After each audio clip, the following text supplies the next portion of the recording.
Srdačno vas pozdravljam u ime Ministarstva turizma i sporta Republike Hrvatske. Iznimno mi je drago vidjeti kako se i u ovim izazovnim vremenima putem sporta uspješno promiče i integrira u zajednicu kako bi se potaknulo mentalno osnaživanje i fizičku rehabilitaciju najosjetljivijih skupina kao što su onkološki bolesnici.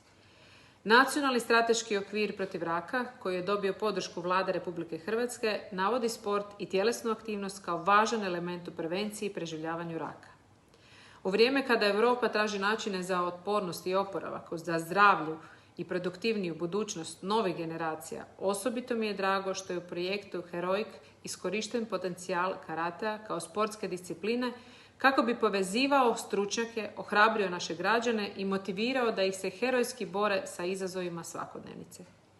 Mala Hrvatska može biti ponosna na svjetskog prvaka u karateu.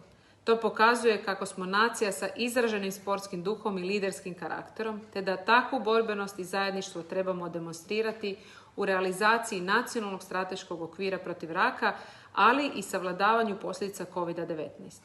Ponosna sam što je Ministarstvo turizma i sporta partner Heroic projektu, koji će zahvaljujući svim benefitima tehnika karatea i integriranom timu kroz virtualne radionice i digitalnu edukaciju pomoći 170.000 onkoloških bolesnika.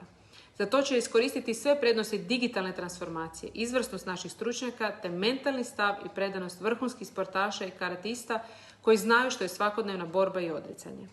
Želim vam puno uspjeha u daljnjem provođenju projekata kako bismo odlučno zadali udarac raku, te se nadam da će 2021. biti okrunjena zdravijem i olimpijskom medaljom u karateu. Budite i vi dio ove herojske priče.